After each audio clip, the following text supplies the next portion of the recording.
ඔබ හැමෝටම සුබ දවසක්. අද මේ අපේ කතිකාවතත් එක්ක එකතු වෙනවා සෑහෙන වැදගත් සම්පත්දායකයෝ දෙන්නෙක්. අපිත් එක්ක මුලින්ම එකතු වෙනවා ආචාර්ය ඉල්මි හේවයි ජුලිගේ. ඊට පස්සේ දෙවෙනිට අපිත් එක්ක සහභාගී වෙනවා භාග්‍ය ෆොන්සේකා මහත්මිය. ඉතින් දැන් මම පොඩ්ඩක් කතා කරන්නම් ඇයි මේ වැඩසටහන අපි කරන්නේ කියලා. දැන් මේ වැඩසටහන කරන්න අපි මේ පහුගිය අවුරුදු 3මාර වගේ ඇතුළත කාලෙකදී අපි ලබාගත් දැනුම සෑහෙන වැදගත් වෙලා තියෙනවා. දැන් මූලික වශයෙන්ම අපි මේ වැඩසටහන හරහා අරමුණු 4ක් ඉෂ්ට කරගන්න බලාපොරොත්තු වෙනවා. පළවෙනි එක තමයි අපිට ඕනේ ව්‍යවසායකත්ව දැනුම අපේ ව්‍යවසායක එක්ක බෙදා හදා ගන්න. ඒ කියන්නේ දැන් අද කතා කරන සබ්ජෙක්ට් එක ගැන අපි කතා කරමුකෝ. දැන් මේ අද අපි කතා කරන අධීරයේ අපි කතා කරන්නේ කොහොමද මේ කෘෂි අපනයන එහෙම නැත්නම් අගය කළ අපනයන වෙළඳපොළ ජයගන්නේ කියලා.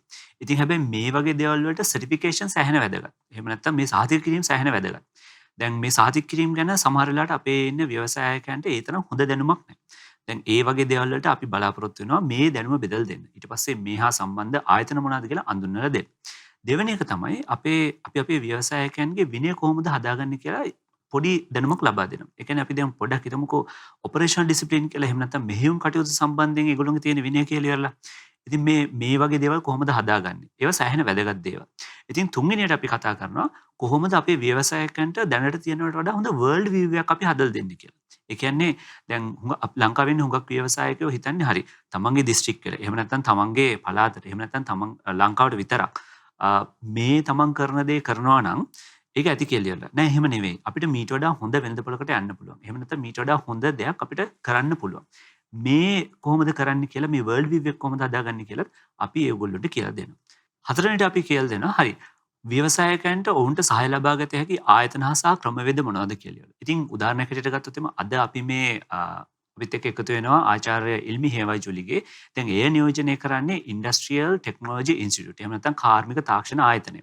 ඒ වගේ ආයතන වලින් මොන වගේ දේවල්ද අපිට ලබා ගන්න පුළුවන් කියලා අපි කතා කරනවා. ඉතින් දැන් මම කෙලින්ම මේත් එක්කම යන්නම් අද දවසේ පළවෙනි ප්‍රශ්නෙට. දැන් මේ මගේ පළවෙනි ප්‍රශ්නේ යොමු වෙන්නේ අපි ආචාර්ය ඉල්මිට. ආචාර්ය ඉල්මි ගැන කතා කරොත් එම ආචාර්ය ඉල්මිට සෑහෙන ලොකු අත්දැකීමක් තියෙනවා. මම හිතා අවුරුදු 35ක විතර ලොකු අත්දැකීමක් තියෙනවා. කොහොමද මේ පාශ්චාත් අස්වනු ජීව විද්‍යාව එහෙම නැත්නම් ආහාර තාක්ෂණය ෆුඩ් ටෙක්නොලොජි ඊට පස්සේ ආහාරවල ගුණාත්මක භාවය කොහොමද රැකගන්නේ ඊට පස්සේ ආහාර සුරක්ෂිතතා කළමනාකරණය කොහොමද කරන්නේ මෙන්න මේ වගේ ගොඩාක් අංශවල පුළුල් අත්දැකීමක් තියෙනවා ඇයට. ඉතින් මට දැන් ආචාර්ය ඉල්මිගෙන් දැනගන්න ඕනේ මේ විවිධ පර්යේෂණ සිදු කරන්න. ඒ වගේම මේ දේවල් වලට විවිධාකාරයෙන් ඔබ කරලා තියෙන දායකත්ව ලබා දෙන්න ඔබ පෙළඹුවේ මොන වගේ හේතුවක්ද? ඒ වගේම ඔබේ පර්යේෂණ වලින් ශ්‍රී ලංකාවේ කෘෂි ක්ෂේත්‍රයේ ප්‍රගමනයට මොන වගේ දේවල් වලින්ද ඔබට දායක වෙන්න පුළුවන් වෙලා තියෙන්නේ? ඔව් ආලෝක. ව්‍යවසායකින්ට අත්කලක් කියන වැඩසටහනට තාක්ෂණයේ පෙරගමන් කරු ලෙස ඉන්න කාර්මික තාක්ෂණ ආයතනය. ඒ කියන්නේ ITI ආයතනය නියෝජනය කරමින් මට සහභාගී වෙන්න ආරාධනා කිරීම පිළිබඳව මම ප්‍රථමයෙන්ම ස්තුතිවන්ත වෙනවා. ඔබ කිව්වා වගේ මගේ පර්යේෂණ සියල්ලම වගේ එළවලු පළතුරු වල පසුවස්සනු තාක්ෂණය ඒ වගේම අගය එකතු කළ නිෂ්පාදන ආහාරවල සෞඛ්‍ය ආරක්ෂිතභාවය රැක ගැනීම වගේ ශේෂ පුළුල් පරාසයක් තුර විහිදී පවතිනවා. මේ පර්යේෂණ වලට මම යොමු වෙන්න හේතු වුණේ ඇත්තටම ශ්‍රී ලංකාව කියන්නේ ඝර්ම කලාපික රටක්. අපේ කෘෂි දේශගුණික විවිධ කෘෂි දේශගුණික කලාප තියෙනවා. මේ කලාපවල එළවලු පළතුරු විශාල සංඛ්‍යාවක් වැවෙනවා. සාමාන්‍යයෙන් අපි පළතුරු ගත්තොත් පළතුරු වර්ග 100කට වඩා වැඩි ප්‍රමාණයක් මේ කලාපවල වැවෙනවා. එතකොට මේ අපේ ලංකාවේ වැවෙන එළවලු පළතුරු වලට තියෙනවා විශේෂ ලාක්ෂණික. ඒ කියන්නේ මේ ගතියක ලක්ෂණ තියෙනවා. ආවේනික සුවඳ, රස, ඒ වගේම ගුණාත්මක භාවය. එතකොට මේ පළතුරු එළවලු වගේ දේවල් වල අපිට පුළුවන් වැඩියෙන් කියන්නේ සුලභ කාල තියෙනවා අස්සනු අඩු කාල තියෙනවා අපිට පුළුවන් මේවා පිටරට යවලා කියන්නේ විදේශ වෙළඳපොළට යවලා විදේශ විනිමය උපය ගන්න. එතෙන්දී ඇත්තටම අපි මගේ පර්යේෂණවලදී අපි බැලුවේ පිටරට යවනවා නම් මේ එළවලු පළතුරු අපි මොන වගේ ක්‍රියාමාර්ගද අනුගමනය කරන්න. ඒ කියන්නේ පසු අස්වනු තාක්ෂණ ක්‍රම වෙන්න පුළුවන්. අස්වනු නෙලන කාලය, අස්වනු වෙන වෙලාව, කොයි වගේ අවස්ථාවද නෙලන්නේ. මේවා පසු අස්වනු හැසිරවීම සිද්ධ කරන්නේ කොයි ආකාරයෙන්ද? ඊළඟට ඒවා ඇසුරුම් කරණය, ගබඩා කිරීමේදී මොන වගේ උෂ්ණත්වද පාවිච්චි කරන්නේ.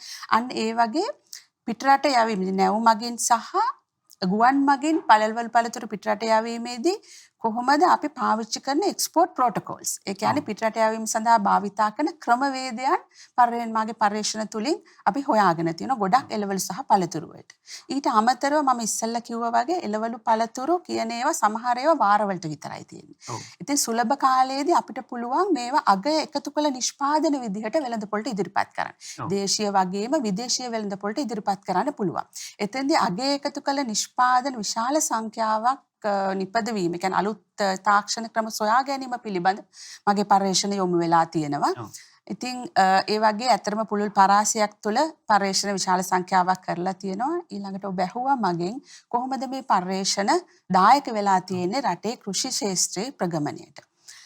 ඇත්තටම කියන්න සතුටුයි ලංකාවේ ගත්තොතින් එළවලු පළතුරු අපනයනකරුවන් ඒ අපනයනකරුවන් විශාල සංඛ්‍යාවක් ඉහළ පෙළේ අපනයනකරුවන් විශාල මම හිතන්නේ 60කට වැඩි ප්‍රමාණයක් ITI ආයතනය සමග සම්බන්ධ වෙලා තමයි ඒගොල්ලන්ගේ තාක්ෂණ ක්‍රම දියුණු කරගෙන තාක්ෂණ ක්‍රම ලබාගෙන අපිත් එක්ක සම්බන්ධ වෙලා අපේ දැනුම උපයෝගී කරගෙන ඒගොල්ලන්ගේ විදේශ ඉලක්ක කියන්නේ විදේශ වෙළඳපොළ ඉලක්ක කරා ළඟා වෙන්න ඒගොල්ලන්ට හැකි වෙලා තියෙනවා. ඒ වගේම තමයි අලුත් ව්‍යවසායකයොත් අපේ ආයතනයට ඇවිල්ලා අලුතෙන් ඒගොල්ලන්ට කර්මාන්තයක් පටන් ගන්නකොට ඒ අවශ්‍ය දැනුම තාක්ෂණ දැනුම ලබා ගන්න යොසුල් වෙලා තියෙනවා. ඒ වගේම තමයි අපි අපේ ආයතනය නිෂ්පාදනය කරපු ගොඩක් ආහාර නිෂ්පාදන වෙළඳපොලේ අද ගොඩක් දකින්න ලැබෙනවා. ITI කියලා නම ගහලා නැති වුණාට අපි නිපදවපු තාක්ෂණ නවෝත්පාදන ගොඩක් අපි වෙළඳපොලට හඳුන්වා දීලා තියෙනවා. ITI ආයතනයේ ඇතරම ඒ කරන රාජකාරිය මම ටිකක් කෙටියෙන් කිව්වොත් එහෙම අපි පර්යේෂණ තුලින් මම ඉස්සෙල්ලා කිව්වා වගේ අපි දීර්ඝකාලීන පර්යේෂණ තුලින් යම්කිසි නිෂ්පාදන ආහාර නිෂ්පාදන ක්‍රම සොයා ගන්නවා. ඒ ක්‍රම ඊට පස්සේ කර්මාන්තකරුවන්ට තාක්ෂණ හුවමාරු වැඩසටහන් මගින් තාක්ෂණය ලබා දෙනවා. ඊට පස්සේ ඒගොල්ලන්ට පුළුවන් ඒ තාක්ෂණය පාවිච්චි කරලා ඒගොල්ලන්ගේ කර්මාන්ත වැඩි දියුණු කරගන්න. ඊට අමතරව අපි වැඩමුළු පවත්වන තාක්ෂණ හුවමාරු වැඩමුළු. කියන්නේ විශාල කණ්ඩායම් එකතු කරලා අපේ දැනුම බෙදා දීමේ වැඩමුළු පවත්වනවා.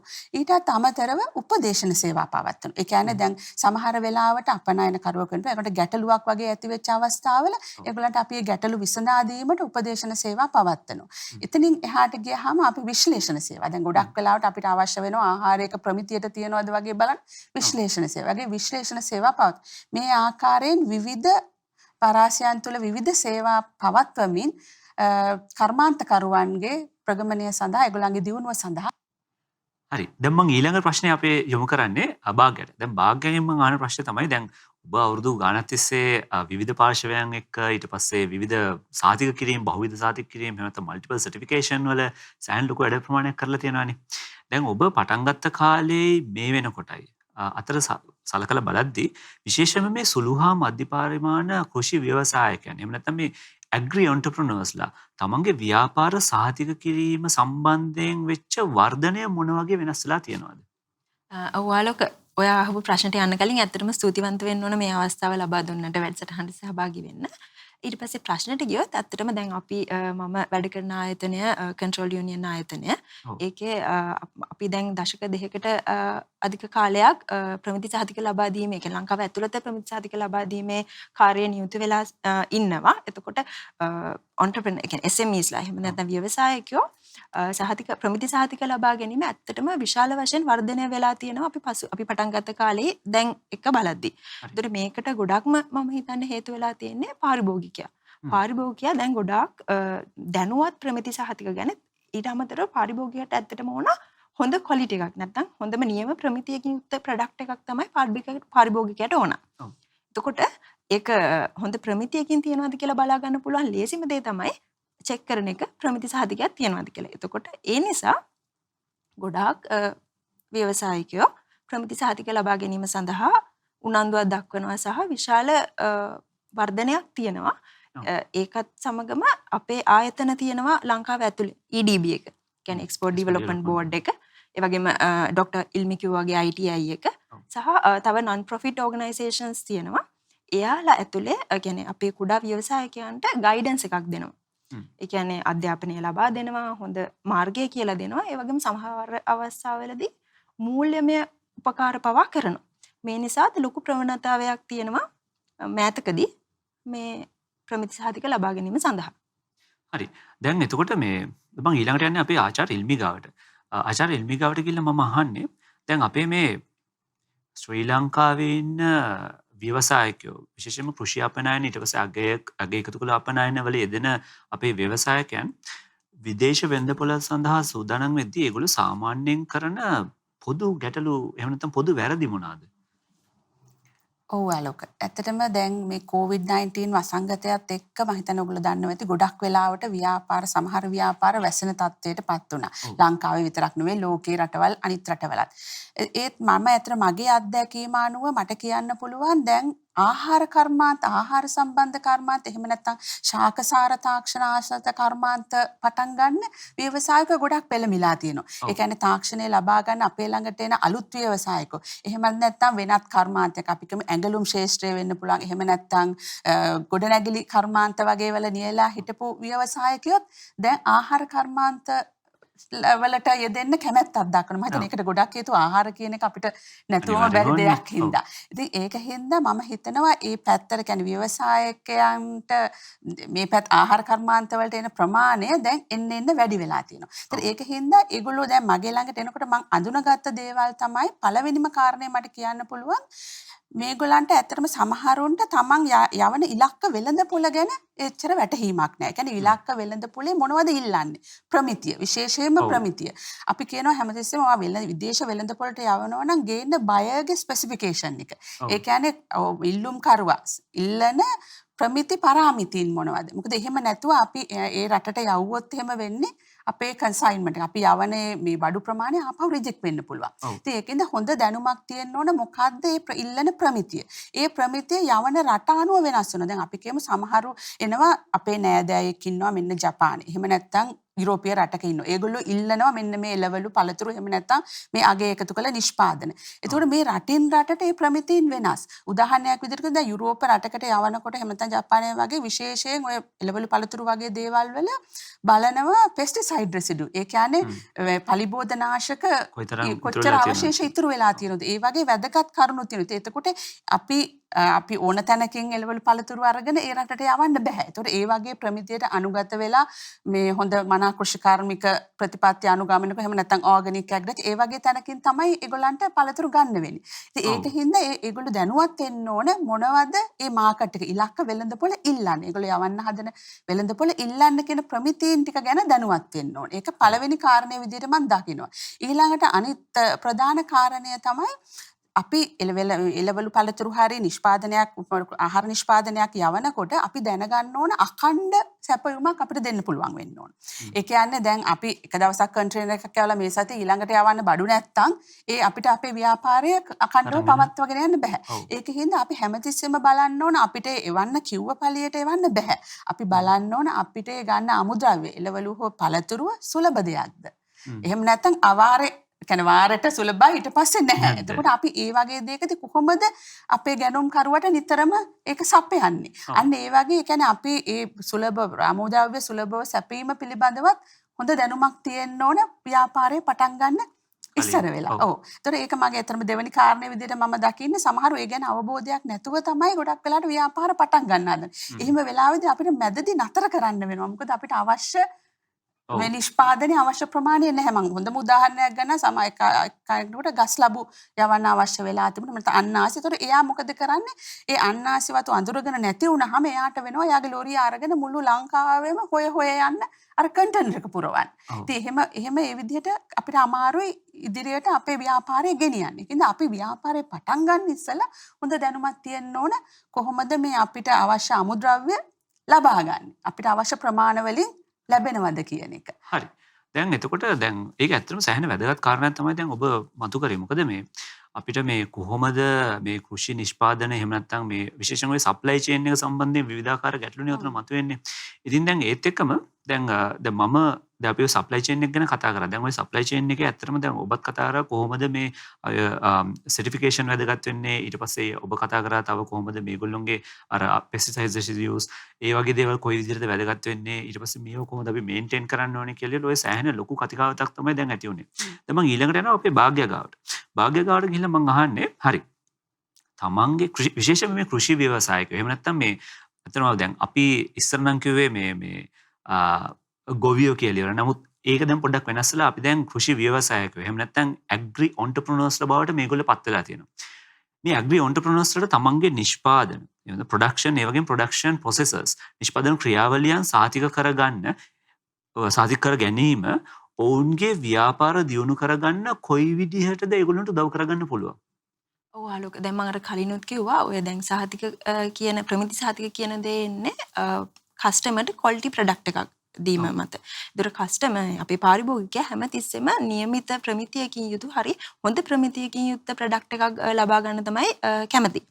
එතකොට අපි ප්‍රමිති සහතිකයක් ලබා ගැනීමෙන් අපි කියන්නේ තුන්වෙනි පාර්ශවයක් විසින් අපේ ප්‍රොඩක්ට් එක ෂුවර් කරනවා. එහෙම නැත්නම් තහවුරු කරනවා මේක මොකක් හරි යම් කිසි ප්‍රමිතියකට අදාළ හොඳ තත්වයක තියෙන ප්‍රොඩක්ට් එකක් කියලා. එතකොට අපිට අපේ ප්‍රොඩක්ට් එක මාකට් කරගන්න ලේසියි. ඒ කියන්නේ කස්ටමර් නිරායාසයෙන්ම දැන් ලෝගෝ එකක් තියෙනවා සර්ටිෆිකේෂන් එකක් මේ වුණාට පස්සේ ඒ ලෝගෝ එක දැක්ක ගමන් කස්ටමර් දන්නවා මේක යම් කිසි සහතිකයකින් යුතු යම් කිසි ප්‍රමිතියකින් යුක්ත ප්‍රොඩක්ට් එකක්.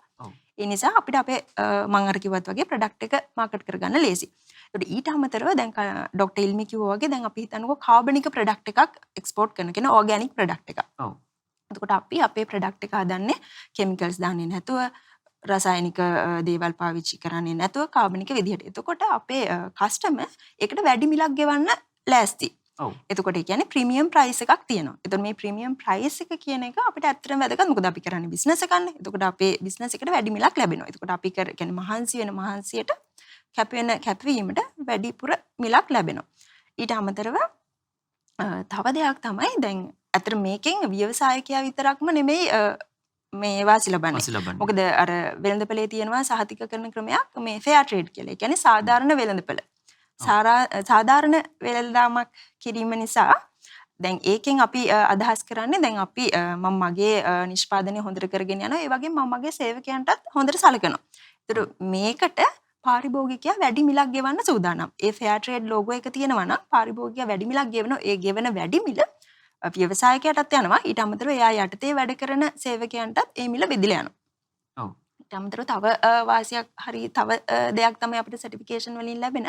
අර මං කලින් කිව්ව වැලියු ඇඩිෂන් එකට අමතරව දැන් අපේ කස්ටමර්ස්ලා ඉන්නවා විවිධාකාරයේ කස්ටමර්ස්ලා. ඒ කියන්නේ සමහරු ඉන්නවා නිර්මාංශ ආහාර විතරයි මේවා කරන්නේ. ඊට පස්සේ ආයෙ තව ඉන්නවා සමහර ආහාර වලට ඇලර්ජික් කට්ටිය. ඒකට උදාහරණයක් විදිහට කියන්න පුළුවන් ග්ලූටන්. ඒ ග්ලූටන් කියන ප්‍රෝටීන් එක සමහරුන්ට ඇලර්ජික්.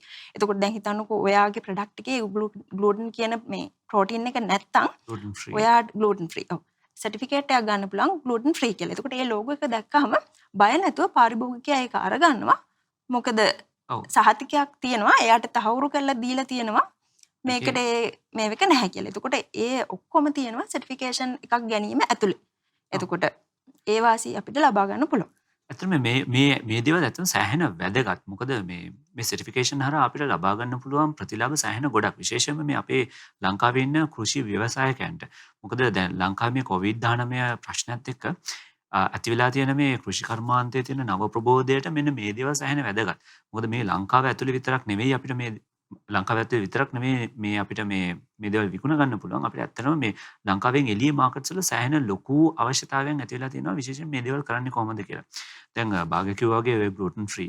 ඊට පස්සේ දැන් වෙජිටේරියන් සහ වේගන්. මේ අතර වීගන් අතරේ සෑහෙන ලොකු වෙනසක් තියෙනවා. වීගන් කියලා කියන්නේ කිසිම ආකාරයකින් මාංශ නිෂ්පාදන සම්බන්ධ වෙන්නේ නැහැ ඒගොල්ලෝගේ දේවල්. ඉතින් මේ දේවල් ඇත්තටම සෑහෙන වැදගත්. අපි කොහොමද මේ කෘෂි නිෂ්පාදන අපි අන්තර්ජාතික වෙළඳපොළට ජාත්‍යන්තර වෙළඳපොළට අරන් යන්නේ කියලා. ඉතින් මේත් එක්ක මම දැන් ඊළඟට අපේ ඊළඟ ප්‍රශ්නය එනවා ආචාර්ය ඉල්මි වෙත. හරි. ආචාර්ය ඉල්මි දැන් මම දැන් ආචාර්ය ඉල්මිගෙන් මෙහෙම ප්‍රශ්නයක් අහුවොත් එම පහුගිය අවුරුදු 10 වගේ කාලය ඇතුළතදී ලංකාවේ අපි කරලා තියෙන මේ කෘෂි නවෝත්පාදනය එහෙම නැත්නම් මේ ඇග්‍රි ඉනෝවේෂන්ස් මොනවාද? ඔව් ආලෝක ඇත්තටම ඇග්‍රි ඉනෝවේෂන්ස් කිව්වහම මම ගන්නම් මට හදවතට සමීප අගයකතු කළ නිෂ්පාදන කියන පැත්තට.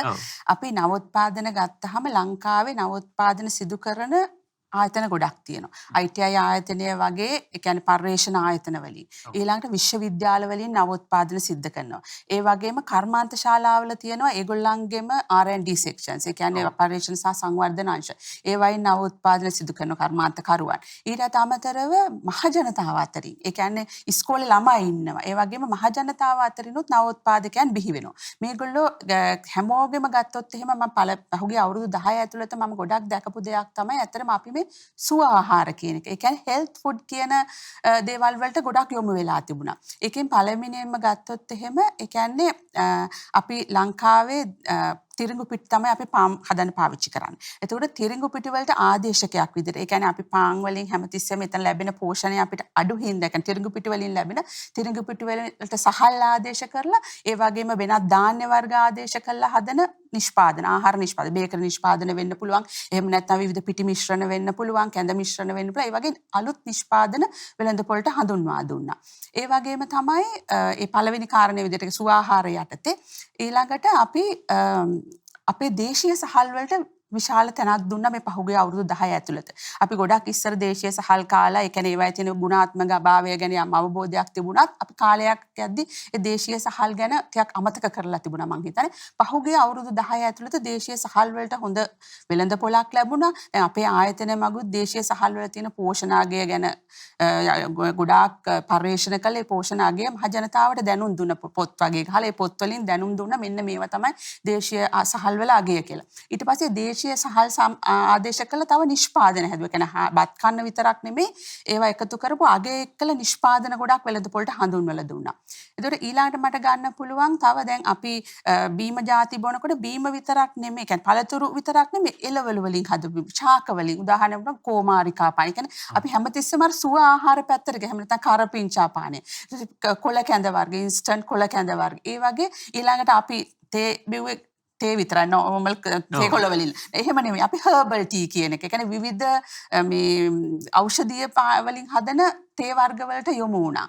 ඊළඟට ඊටත් එහාට ගියාම අපි ගොඩක් වෙලාවට මේ ක්‍රියාකාරී ආහාර. ඒ කියන්නේ ෆන්ක්ෂනල් ෆුඩ් කියන පැත්තට ගොඩක් යොමු වුණා. ක්‍රියාකාරී ආහාර කියලා කියන්නේ දැන් අපි කියන ප්‍රෝබයොටික්, ප්‍රීබයොටික් මම හිතන්නේ ගොඩක් අපිට ගුවන් විදුලිනුත් ඇහෙනවා. සමහර බැක්ටීරියා වර්ග ඉන්නවා ප්‍රෝබයොටික් බැක්ටීරියා කියලා.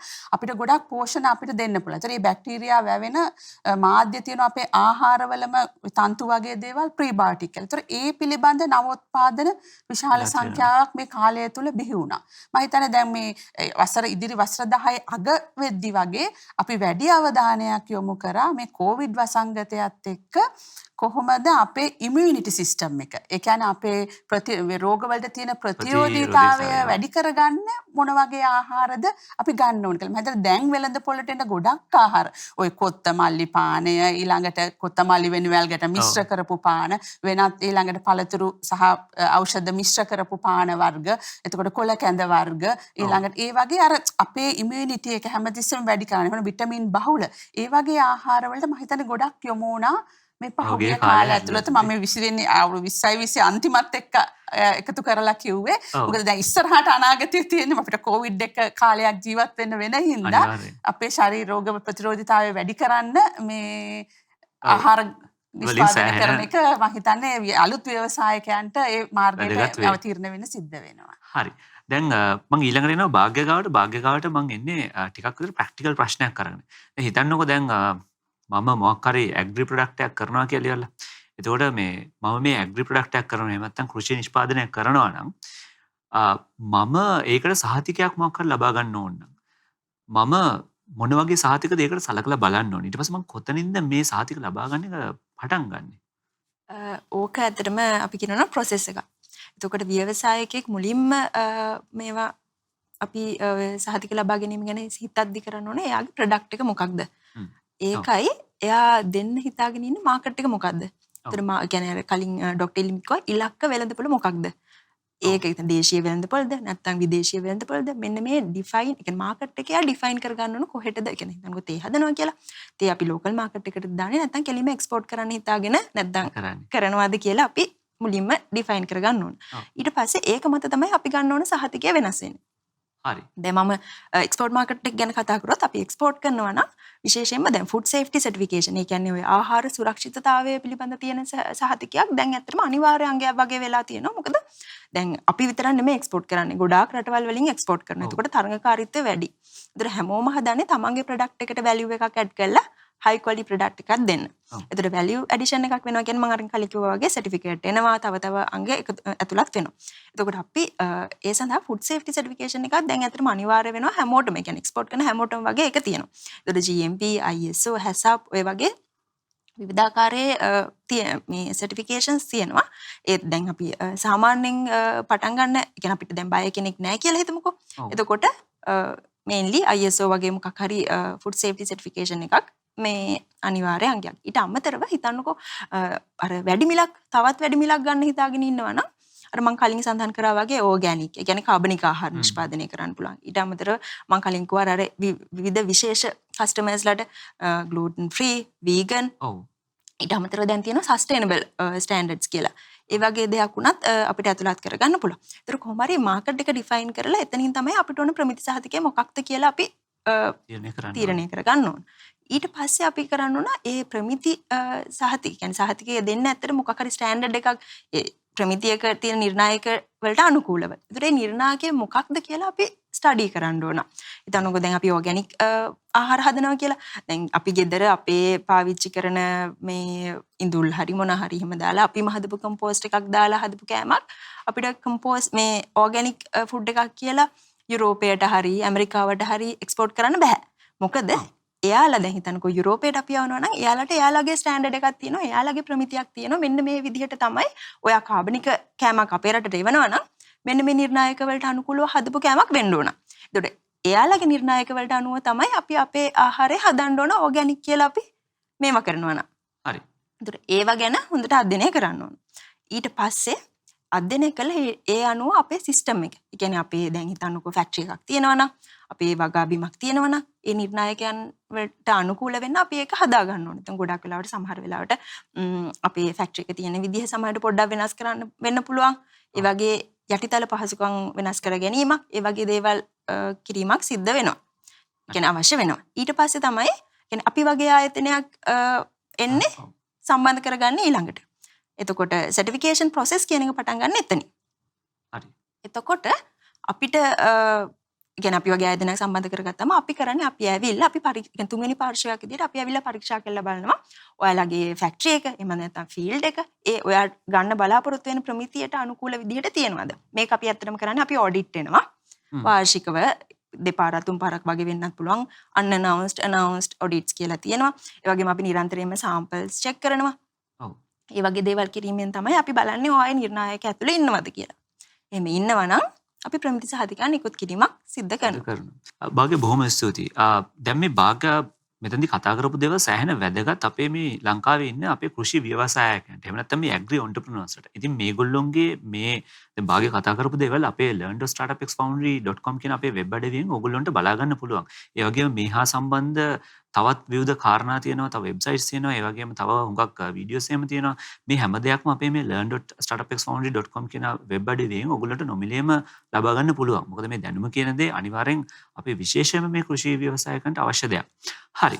දැන් මම ඊළඟට යනවා අපේ ආචාර්ය ඉල්මි ගාවට. දැන් ආචාර්ය ඉල්මි ගාවට ගිහිල්ලා මම ආයසර පොඩ්ඩක් භාග්‍ය කිව්ව වැදගත් දෙයක් තමයි මේ අපිට කම්පිටිෂන්. එහෙම නැත්නම් මේ අපේ විශේෂයෙන් මේ රීජන් එකේ කම්පිටිෂන් සෑහෙන්න තියෙනවා කියලා. මොකද අපි හුඟක් වෙලාවට නිෂ්පාදනය කරන්නේ අපේ කලාපයෙන්ම තවත් ගන්න පුළුවන් වෙනත් කෘෂි නිෂ්පාදන. ඉතින් ලංකාවේ ඉන්න ඇග්‍රි ස්ටාර්ට්අප්ස් එහෙම නැත්නම් කෘෂිකාර්මයට අදාළ වෙච්ච ස්ටාර්ට්අප්ස් ඒ වගේම කුඩා හා මධ්‍ය පරිමාණ කෘෂි ව්‍යවසායකයන් අපේ කලාපයේ තියෙන වෙනත් කෘෂි ව්‍යවසායකයන්ගෙන් එහෙම නැත්නම් ඇග්‍රි ස්ටාර්ට්අප්ස් වලින් අපි කොහොමද වෙනස් වෙන්නේ? කොහොමද වෙනස් කරන්න පුළුවන් අපිට? ඔව් ඇත්තටම ආලෝක එතෙන්දී අපි ගොඩක් වෙලාට ඔය අපනයන කෘෂිකාර්ම ගැන කතා කරොත් එහෙම අපේ ස්ටාර්ට්අප්ස් වලට මම ඉස්සෙල්ලා කිව්වා වගේ අමුද්‍රව්‍ය සපයන කෘෂිකර්මාන්තය අපිට නැහැ සංවිධානාත්මක වගාවන්. ඒ කියන්නේ ඕගනයිස් ප්‍රොඩක්ෂන් කියන එක හරි අඩුයි ලංකාවේ. ඒ කියන්නේ විශාල වතු. දැන් අපි අනිත් රටවල් ගත්තොත් එහෙම අපේ ළඟම තියෙන ඉන්දියාව එහෙම නැත්නම් තායිලන්තේ ඒ වගේ රටවල් වල ඒ පළතුරු එළවලු වලට විශාල ප්‍රමාණයෙන් වගා කරලා තියෙනවා. ඒතර ඒක සංවිධානාත්මක ඕගනයිස් ප්‍රොඩක්ෂන් කියලා කියනවා. ඒතර අපිට ඇත්තටම ওই පසුඅස්වනු තාක්ෂණ ක්‍රම, කෘෂි තාක්ෂණ ක්‍රම ඒවා යොදන්න හරි පහසුයි. එම් ඕගනයිස් ප්‍රොඩක්ෂන් එකක් තියෙනකොට. ඒ වගේම තමයි අපිට අවශ්‍ය වෙලාවට අස්වනු නෙලන කියන්නේ අස්වනු නෙලනකොට තියෙනවා මේරීමේ දර්ශක. maturity indices ඒවා පාවිච්චි කළා කොයි වෙලේ දස්වනු නෙලන. ඊළාට මම හිතන්නේ දැනට ලංකාවේ අඹ වගාව ගත්තොතින් හොඳින් ස්ථාපනය වෙච්ච අඹ වගාවන් තියෙනවා. එතනදී අඹ ගෙඩි හැම එකක්ම ආවරණය කරනවා. අන්න ඒ වගේ කියන්නේ අපිට හොඳින් විහිදුණු සංවිධානාත්මක වගාවන් තියෙන්න ඕනේ. එහෙම වුණොත් තමයි අපිට අපේ අපනයනකරුවන්ට ඒගොල්ලන්ට අවශ්‍ය මේ ප්‍රමාණය, ඒ කියන්නේ අපනයන කන්ටේනර් එකට අවශ්‍ය අමුද්‍රව්‍ය ප්‍රමාණයක් එකතු කරගන්න පුළුවන් වෙන්නේ. ඒක අපි අනිත් රටවල් එක්ක බලනකොට අපේ පොඩි අඩුපාඩුවක්. අපිට ඇත්තටම සංවිධානාත්මක වගාවන් නැත්තම් අපි පුරුදු වෙන්න ඕන ගොවීන් එකතු වෙලා ගොවි සංවිධාන. ඒ කියන්නේ අපිට ඇත්තටම පොඩි ඉඩම් තියෙනවා නම් ඒගොල්ලෝ එකතු වෙලා එකම වගාවක් එකම විදිහට වගා කරන ගොවි සංවිධාන හරහා අපේ නිෂ්පාදන ලබා ගන්න. ඊළඟට මෙන්න මේ සංවිධානාත්මක කියන්නේ ඕගනයිස් ප්‍රොඩක්ෂන් වල මදකම නිසා අපේ අපනයනකරුවන් ගොඩාක් වෙලාවට පුරුදු වෙලා තියෙනවා මික්ස් ලෝඩ්ස් යවන්න. ඒ කියන්නේ විවිධ පළතුරු එළවලු එකම කන්ටේනර් එක දාලා ඒ සේරම එකට යවන්න. ගොඩක් වෙලාවට අපිට මේ මික්ස් ලෝඩ්ස් යවන එක ඇත්තටම ගුවන් මගින් යවනකොට ඒ තරම් ප්‍රශ්නයක් නෑ. මොකද අපිට එක වගේ නැති වුණත් පොඩි කාලයක් ඇතුළත දවසක් ඇතුළත දෙකක් ඇතුළත යන හින්දා අපිට ඒ වගේ දෙයක් යවන්න. හැබැයි අපි මේ නැව් වගේ යවනකොට අපිට ලොකු ප්‍රශ්නයක් වෙනවා. මොකද උතන නොගැලපෙන ඒවා තියෙනවා. ඒ කියන්නේ එතිලීන් සමහර පළතුරු වල එතිලීන් නිපදවනවා. සමහර එළවලු වලට මේ එතිලීන් වලට සංවේදී. එතකොට ඒවා ඉදෙන්න ගන්නවා. ඉතින් ඒ වගේ එතකොට එකම උෂ්ණත්වයේ සේරම යවන්න බැරි අවස්ථා තියෙනවා. අන්න ඒ වගේ වෙලාවලදී අපිට අර පොඩි ඒවා ගොඩක් යවන එක ඇත්තටම අමාරුයි.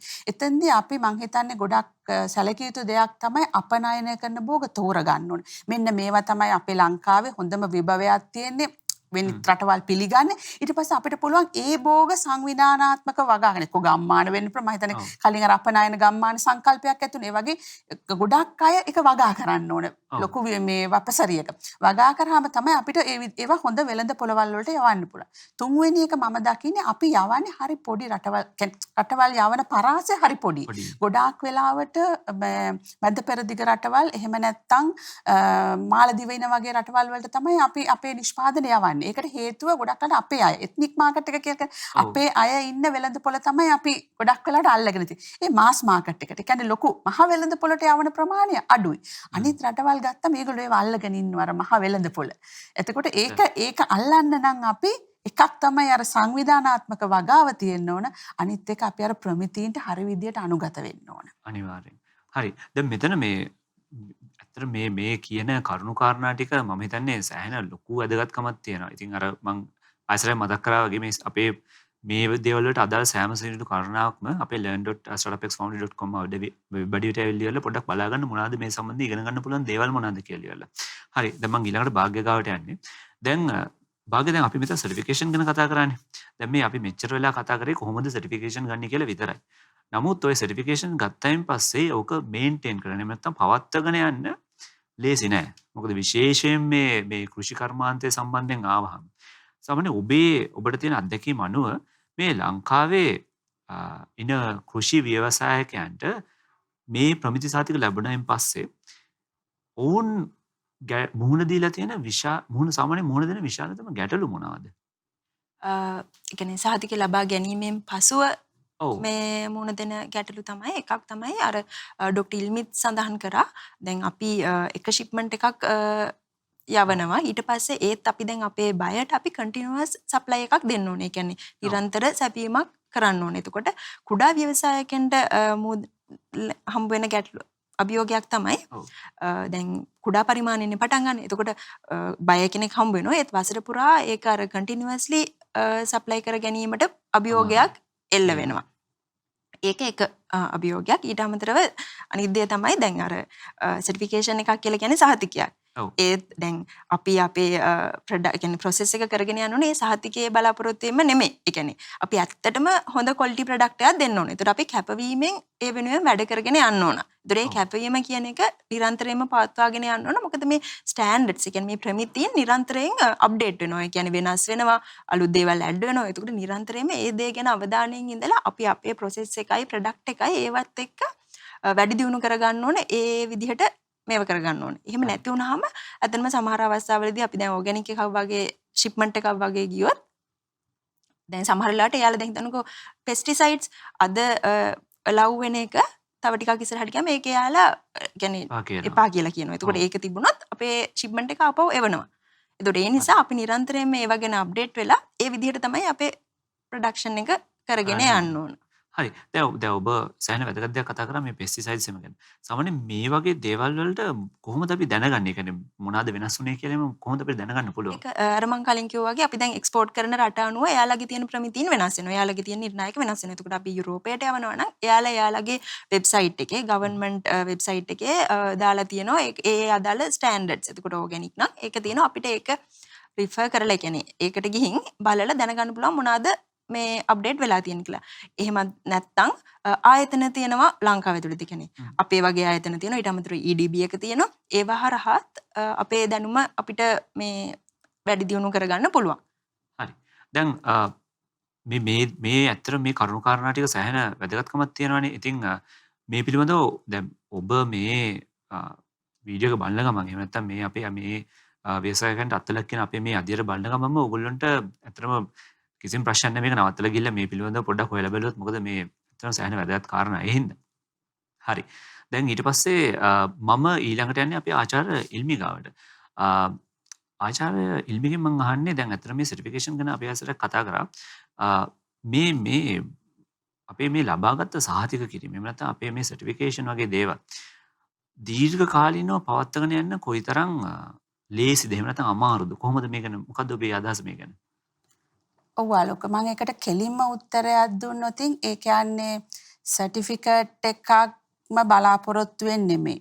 ඔබ ආහාර කර්මාන්තයක් කරනවා නම් ඒ ආහාරයේ තාක්ෂණය. එහෙම නැත්නම් ඔබේ කර්මාන්ත ශාලාව සහතිකවල තියෙන ප්‍රමිති පරාමීතීන්ට අනුගත වෙන විදිහට ඒ කර්මාන්තය පටන් ගත්තොත් ඔබට සහතිකය කියන එක ඕන වෙලාවක ගන්න පුළුවන්.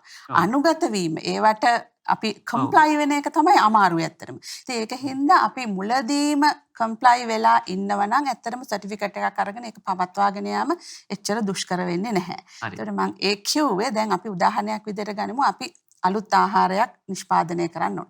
ඒතකොට ඒ ආහාරයට දැන් අපි ප්‍රමිති ගත්තොත් එහෙම ප්‍රමිති ප්‍රධාන ආකාර ප්‍රමිති අර භාග්‍ය කිව්වා වගේ ගොඩක් ಜಾති තියෙනවා. ප්‍රධාන ආකාර දෙකක් තියෙනවා භාණ්ඩවල ප්‍රමිතිය සහ පද්ධති ප්‍රමිතිය කියලා. පද්ධති ප්‍රමිතීන් කියලා. ඒ කියන්නේ භාණ්ඩවල ප්‍රමිතිය කියන්නේ අපි මේ භාණ්ඩයේ ගුණාත්මක භාවය මේ ඒකේ තියෙන රසායනික සංයුතිය එහෙම නැත්නම් භෞතික සංයුතිය, සුද්ධ ජීවි සංයුතිය ඒ වගේ දේවල් බලලා අපි කියනවා මෙන්න මේ ප්‍රමිති පරාමිතීන් වලට අනුකූලව මේ ආහාරය නිෂ්පාදනය කරලා තියෙන්න ඕන කියලා. එතකොට එන්නේ අපි අවසානයේ ප්‍රමිතීන්ට අනුකූල නම් නිෂ්පාදනයට භාණ්ඩ සහතිකකරණය ගන්න පුළුවන්. සහතිකය ගන්න පුළුවන්. ඒ වගේම පද්ධති සහතිකකරණය කියලා කියන්නේ අපි නිෂ්පාදනය කරන පරිසරය. ඒ කියන්නේ ඒ කර්මාන්ත ශාලාව, ඒකේ ඉන්න සේවකයෝ, ඒකේ ඉන්න යන්ත්‍ර සූත්‍ර ඒවා යම්කිසි ක්‍රමවේදයකට අනුගත වෙන්න ඕන.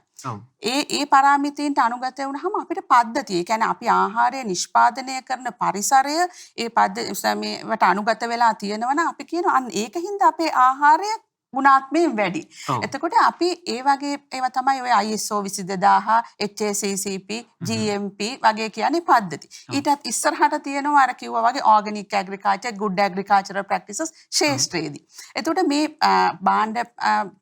භාණ්ඩවලට ප්‍රමිතිය ලබා ගැනීම සහ පද්ධති සහතිකකරණය කියන දෙකම සමහර අවස්ථාවලදී අපිට අවශ්‍ය වෙනවා. ඒ කියන්නේ භාණ්ඩය විතරක් නෙමෙයි පද්ධතියත් සහතික.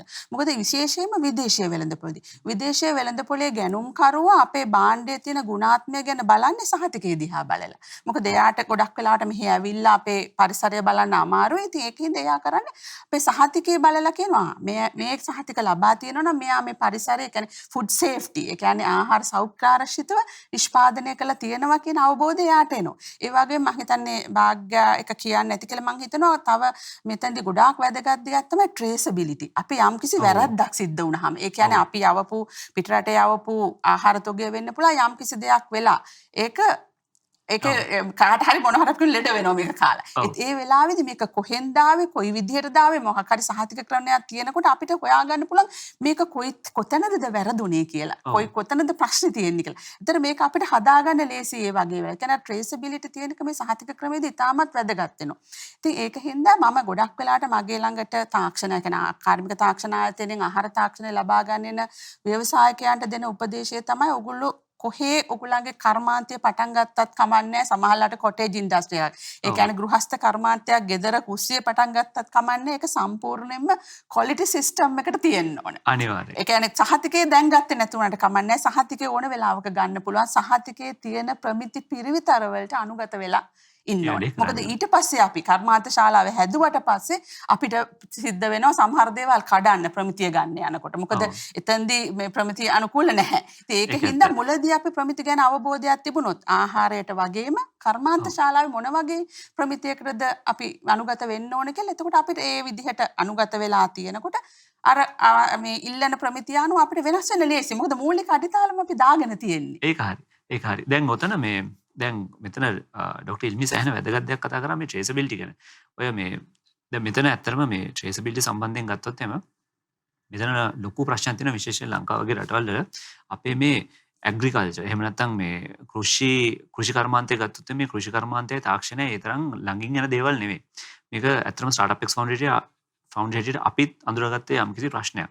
ඒ හින්දා අපි ඇත්තටම මේ වෙනකොට අපේ එක ස්ටාර්ට්අප් එකක් තියෙනවා ට්‍රේසිෆයිඩ් කියලා. මේගොල්ලෝ කරන්නේ අර මොකද්ද ෆාම් ටු ටේබල්. එහෙම නැත්නම් ෆාම් ටු ටේබල් ඊට පස්සේ ඕෂන් ටු ටේබල් එහෙම නැත්නම් පැස්චර් ටු ටේබල් ඔය විදිහට සම්පූර්ණ ඔය කතන්දරේම ට්‍රේස් කරන්න අපේ ප්‍රොඩක්ට් එකක් හදලා තියෙනවා. මෙතනදී ඇත්තටම අපි බ්ලොක්චේන් තාක්ෂණයත් පාවිච්චි කරනවා. ලංකාවේ බ්ලොක්චේන් පාවිච්චි කරන ස්ටාර්ට්අප්ස් වලින් බොහොම සුළු ප්‍රමාණයේ එකක් තමයි අපි මේ ට්‍රේසිෆයිඩ් කියලා කියන්නේ.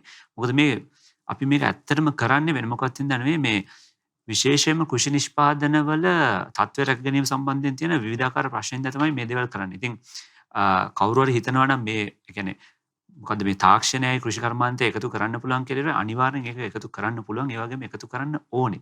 එහෙම නැතුව අපිට මේ ගමන ඉස්සරහට යන්න හරි අමාරුයි. දැන් මම ඊළඟට භාග්‍ය ගාවට එනවා. හරි. දැන් භාග්‍ය ගාවට මම එන්නේ දැන් අපි කතා කරන්නේ මොකද්ද මේ කොහොමද සර්ටිෆිකේෂන් වෙන්නේ කියලා ඉවරලා. දැන් ඔබේ මතය අනුව පොදුවේ ගත්තාම ඔය කෘෂි කටයුතු ඊට පස්සේ ජල ජීවි වගාව එහෙම නැත්නම් පශු සම්පත් ඔය ත්‍රිවිධාකාරයෙන්ම තියෙන සහතික පවත්වාගෙන යන්න තියෙන ලොකුම අභියෝග මොනවාද? ඔය කියන්නේ ඕනම පොදුවේම ගත්තාම ඕන සහතිකයක් කියන්නේ පවත්වාගෙන යන කියන්නේ මේන්ටේන් කරගෙන යාමේදී තියෙනවා මේ ඔය කම්ප්ලයන්ස් කොස්ට් කියලා දෙයක්. ඒක කියන්නේ අර ඩොක්ටර් ඉල්මිත් කිව්වා දැන් ඇත්තටම අපි පටන් ගනිද්දිම අපේ ආයතනයේ ප්‍රමිතියකට අනුව හදාගත්තොත් ඒ කම්ප්ලයන්ස් කොස්ට් කියන එක ටිකක් අඩු වෙනවා. ඒ කියන්නේ ඇත්තටම අපිට මේක ලොකු කොස්ට් එකක්ම නෙමෙයි. එන්නේ පිරිවැය දැරීමක් සිද්ධ කරන්න වෙනවා. මොකද ප්‍රමිතීන් අප්ඩේට් වෙනවා, වෙනස් කරන්න වෙනවා. ඒ නිසා ඒ කම්ප්ලයන්ස් කොස්ට් කියන එක තියෙනවා. ඊට අමතරව තවත් අපි දකින්න දෙයක් තමයි මාර කලිනුත් කිව්වා අපේ වෙළඳපොළ තරංකාරී. ඒතර දැන් උදාහරණයක් විදිහට DC මිල කෙනෙක් ගත්තොත් එයා DC හදනවා ප්‍රමිතියට අනුව. ඇත්තට මේ වුණාට DC කියන්නේ desiccated coconut. DC හදනවා. ඒ කියන්නේ desiccated coconut හදනවා. ඊට ඇත්තටම එයා නෙමෙයි මාකට් කරන්නේ. කියන්නේ එයා නෙමෙයි විකුණන්නේ. ඒතර සප්ලයි චේන් එකේ තමයි යන්නේ. එතකොට ඇත්තටම එයා ප්‍රමිතියට හදන එකේ අර සම්පූර්ණ මේ ප්‍රොෆිට් එක මාකට් වැලියු එක එයාට එන්නේ නැති වෙන්න පුළුවන්. හරි. ඒ වගේ ප්‍රශ්නක් තියෙනවා. ඊට අමතරව මම කලිනොත් සඳහන් කරා ඇත්තටම මේක අර අප්ඩේට් වීම. අපේ කැපවීම. මොකද නිරන්තරයෙන්ම අපි අර ඒකත් සමගම යාවත් කාලීන වෙලා ඉන්න ඕන අපේ ප්‍රොඩක්ෂන් එක ඒ විදිහට පවත්වාගෙන යෑම සඳහා. හරි. දැන් ඇත්තටම අද මේ වෙනකොට අපි දැන් ඇවිල්ලා ඉන්නේ අපේ මේ අධීරයේ අවසාන ප්‍රශ්නෙට. ඇත්තටම කියනවා නම් මේ අධීර මෙචරික් වන්ට ගියා කියලා මට තේරුන්නේ. දැන් අවසාන ප්‍රශ්නේ කියන්නේ අවසාන වටේ පළවෙනි ප්‍රශ්නේ මම යොමු කරන්නේ අපේ ආචාර්ය ඉල්මිට. දැන් අපි හුඟක් කතා කරන්නේ මේ කෘෂි ව්‍යවසායකත්වය ගැන එහෙම නැත්නම් මේ ඇග්‍රි ඔන්ටර්ප්‍රනර්ෂිප් ගැන. කවුරු හරි කෙනෙක් ඇග්‍රි ඔන්ටර්ප්‍රනර් කෙනෙක් හැටියට තමන්ගේ වැඩ කටයුතු පටන් ගන්න බලාපොරොත්තු වෙමින් ඉන්නවා නම් ඔබේ තියෙන අත්දැකීම් එක්ක ඔබට දෙන්න පුළුවන් ලොකුම උපදෙස් ටික මොනවාද? ඔව් ආලෝක මම ඇත්තටම මගේ අත්දැකීමෙන් මම පටන් ගන්නම් දැන් මේ දවස්වලත් ගොඩක් ව්‍යවසායකයන් එනවා මේ ආහාර තාක්ෂණය පිළිබඳ මේ දැනුම ලබා ගන්න. ඒගොල්ලෝ ගොඩක් වෙලාවට එනකොට අපේ ළඟට එනකොට අදහස් ගොඩාක් අරගෙන එන. කියන්නේ සමහර අය කියන මට ලිස්ට් එකක් අරගෙන 10ක විතර ආහාර මට මෙන්න මේ ආහාර 10ටම තාක්ෂණය ලැබලා දෙන්න. මට මේ ආහාර 10ම කරන්න කර්මාන්ත ශාලාවක් පට. ඒ වෙලාවේදී මම ඒගොල්ලන්ට දෙන උපදේශය තමයි ඉස්සෙල්ලම අපි එක මොන හරි ආහාර එකක් හරි දෙකක් හරි තෝරගන්න. ඒක තෝර ගැනීමේදී අපි සලකන්න ඕන කරුණු තුනක් තියෙනවා. ප්‍රධාන වශයෙන්ම අපි මොකද්ද ඉලක්ක වෙළඳපොළ. ඒ කියන්නේ අපි දේශීය වෙළඳපොළ වෙන්න පුළුවන්, සුපිරි වෙළඳසැල් වෙන්න පුළුවන්, විදේශීය වෙළඳපොළ වෙන්න පුළුවන්. ඉස්සෙල්ලා මොකද්ද ඉලක්ක වෙළඳපොළ කියලා එයාට අදහසක් තියෙන්න ඕන. ඒ ඉලක්ක වෙළඳපොළ ගැන අදහස ගත්තාම තමයි අපිට පුළුවන් වෙන්නේ ඒ වෙළඳපොළට අදාළ ප්‍රමිතීන්ට අනුව අපේ ආහාර නිෂ්පාදනය සිද්ධ කරන්න. ඊළඟට එයා මේ ව්‍යවසායකයා දැනගන්න ඕන ඒ ආහාර මේ නිෂ්පාදනය කරන්න අවශ්‍ය අමුද්‍රව්‍ය. අර මම ඉස්සෙල්ලත් කිව්වා වගේ ඒක සුලභ දෙක. අපිට නොනවත්තා නොකඩවා තමන්ගේ නිෂ්පාදනය කරගෙන යන්න පුළුවන් වෙනවද කියලා. ඊළඟට එයා මේ තුන්වෙනි කාරණය තමයි ඒ කර්මාන්ත ශාලාව ආරම්භ කරන්න අවශ්‍ය ප්‍රාග්ධනය. ඒ කියන්නේ ඒක යා පටන් ගන්න හදන කැපැසිටි ගැන අවබෝධයක් තියෙන්න ඕනේ. මම මෙන්න මේ ධාරිතාවෙන් තමයි මේක පටන් ගන්න කියලා. ඒතකොට ඒ අවබෝධය පළමුවෙන්ම ලබා ගන්න කියන එක තමයි මගේ පළවෙනි උපදේශය. ඊළඟ එක තමයි ආහාර කර්මාන්තයක් නම් අපි ආහාර කර්මාන්තය සඳහා අවශ්‍ය භූමිය තෝරගන්න ඕන. අපිට ඕනම අපිට හිතෙන තැනක ආහාර කර්මාන්ත දාන්න බෑ. ඒක ප්‍රමිතිවල තියෙනවා යම්කිසි කියන්නේ භූමියක් සුදුසු භූමියක් තෝරගන්න ඕන. එතෙන්දී අපි පළමුවෙන්ම මට දැන් ඒක භූමියට ගොඩාක් දේවල් තියෙනවා. මම එකක් කියන්න කැමති වතුර. ඒ කියන්නේ බීමට සුදුසු ජලය නැත්තම් මම කියන්නේ එතන ආහාර කර්මාන්තයක් පටන් ගන්න එපා. මොකද අපිට එතකොට ඊට වඩා වියදම් කරන්න වෙනවා ඒ ජලය පිරිසුදු කරන උපකරණ දාන්න. අපි කියමු සමහර තැන්වල බීමට සුදුසු ජලය නැත්තම් අපිට ආහාර කර්මාන්ත පටන් ගන්න පුළුවන්. නමුත් එතෙන්දී අර ජලය පිරිසුදු කරන උපකරණ දාලා ඊටත් වඩා ටිකක් වියදමක් යනවා. ඒකින්ද සුදුසු භූමිය තෝරගන්න ඕන. තෝරගෙන තමන්ගේ කර්මාන්ත ශාලාව ස්ථාපනය කරන්න ඕනේ. අර ක්වොලිටි තියෙන කියන්නේ ප්‍රමිතීන්ට අනුගතව. මම ඒකයි කිව්වේ ප්‍රමිතිය ලබා ගන්න එක පස්සේ කරන්න පුළුවන්. හැබැයි ප්‍රමිතියට අනුගතව ප්ලෑන් එක ඇඳ ගන්න ඕන. එතකොට ඇත්තටම අපේ කාර්මික තාක්ෂණ ආයතනයෙන් අපි උපදේශන සේවා ලබා දෙනවා. ඒ ප්ලෑන් අඳින විදිය කොහොමද ප්ලෑන් එක අඳින්නේ? කොයි කරුණුද සැලකිලිමත් වෙනවා? ඇත්තටම මේකේ වහල හැම දෙයක්ම තියෙනවා. ඒ හැම දෙයක් බිත්ති කොහොමද තියෙන්න ඕන? කාණු කොහොමද තියෙන්න ඕන? බිම කොහොමද? හැම දෙයක්ම එයා මුලදීම ඒවට අනුගත වෙලා හැදුවාම එයාට ඕන වෙලාවක පුළුවන් අර පද්ධති සහතිකකරණයට යන්න. හැබැයි ඊට පස්සේ සමහරලාට අය මට කියනවා මේ ඒගොල්ලන් කර්මාන්ත ශාලාවට ඕපන් කළා මේ වැසිකිලි දාලා තියෙනවා. ඉතින් කවදක්වත් ඊට පස්සේ අර ප්‍රමිති සහතික වලට යන්න බෑ. මොකද ඒක අවබෝධයක් නැති හින්දා එහෙම දාලා තියෙනවා. ඉතින් එතකොට අර මූලිකවම ඒ ගැන යම්කිසි අවබෝධයක් තියෙන්න ඕන. තුන්වෙනි කාරණය තමයි තාක්ෂණය. තාක්ෂණය ලබා ගැනීමේදී නියමිත කියන්නේ නිවැරදි තාක්ෂණය ලබා ගන්න ඕන. ඒතකොට අපිට තාක්ෂණය දෙන තැන් ගත්තම අපි දන්නවා විශ්වවිද්‍යාලවල මේ නව ආහාර නිෂ්පාදන කරලා තියෙනවා.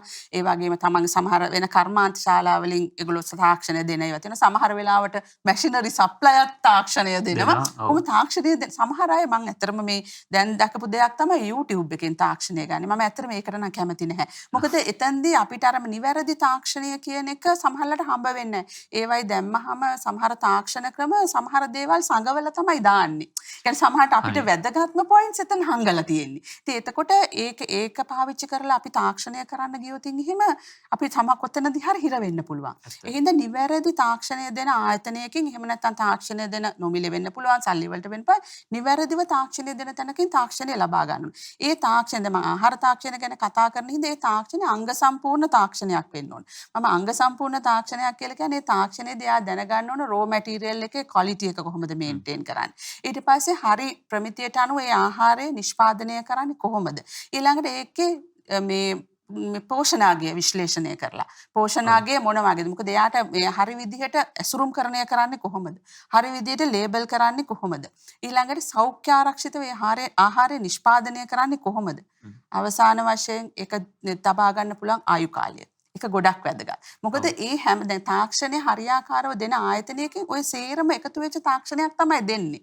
එතකොට මෙයාට සම්පූර්ණ තාක්ෂණයක් ලැබෙන්නේ. ඒක තමයි මම නිවැරදි තාක්ෂණය කියන්නේ. ඒතර ඒ වගේ නිවැරදි තාක්ෂණයක් ලබා ගන්න පුළුවන් තැනකින් තාක්ෂණය ලබා ගන්න. ඊට පස්සේ පුළුවන් යට යන්ත්‍ර සූත්‍ර අවශ්‍ය මිලදී අරගෙන සමහරට යන්ත්‍ර සූත්‍ර ගැනත් අදහසක් දෙනවා තාක්ෂණය ලබා දෙද්දි. එතකොට එයාට පුළුවන් ඒ සේරම එකතු කරගෙන ආහාර කර්මාන්තය ආරම්භ කරන්න. හැබැයි මම හිතන්නේ ගොඩක් වැදගත් වෙනවා අපේ ව්‍යවසායක කරන්න නැති දෙයක් තමයි ඒ ආහාර කර්මාන්තය තමන්ගේ නිෂ්පාදනයේ ගණන් හිලව් හරියට තියලා මොනවට මොනවද වියදම් උනේ කොයි වගේ වටද වියදම් උනේ තමාගේ ශ්‍රමයටත් ගණන් හදලා ඊට පස්සේ නිෂ්පාදනය එළියට දානකොට කොයි වගේ මුදලකට දෙන්න පුළුවන් ඊළාට මාකට් එකට දැම්මට පස්සේ නිකන් ඉන්න බෑ මාකට් එකට දැම්මට පස්සේ බලන්න මගේ නිෂ්පාදනයේ පාරිභෝගික ගන්නවද ඉල්ලුමක් තියෙනවද මේ වගේ නිෂ්පාදන තව ඇවිල්ලා තියෙනවද මොන හරි පාරිභෝගිකයා එක මේ අයින් කරනවා නම් ඇයි හේතුව මම මේක කොහොමද තව දුරටත් ඉම්ප්‍රූව් කරන්නේ ඒ වගේ අර මාකට් සර්වේ එකක් කරලා අර මුලදිත් කරන්න ඕන නිෂ්පාදනය නිෂ්පාදනය අඳුනගාදිද්දිත් මාකට් සර්වේ එකක් කරන්න ඕන අවසානයේ අපි නිෂ්පාදනය මාකට් එකට දාලා මාකට් රිසර්ච් එක මම කියන්නේ මාකට් රිසර්ච් කියන්නේ ලොකු මාකට් රිසර්ච් නෙමෙයි තමන්ගේ මට්ටමින් කරන්න පුළුවන්. කියන්නේ පොඩි ව්‍යවසායකයෙකුට උනත් තමන්ගේ මට්ටමින් කරන්න පුළුවන් තමන්ගේ නිෂ්පාදනයේට මොකද්ද මාකට් එකේ තියෙන තැන කියලා බලන්න. හරි. ඔව්.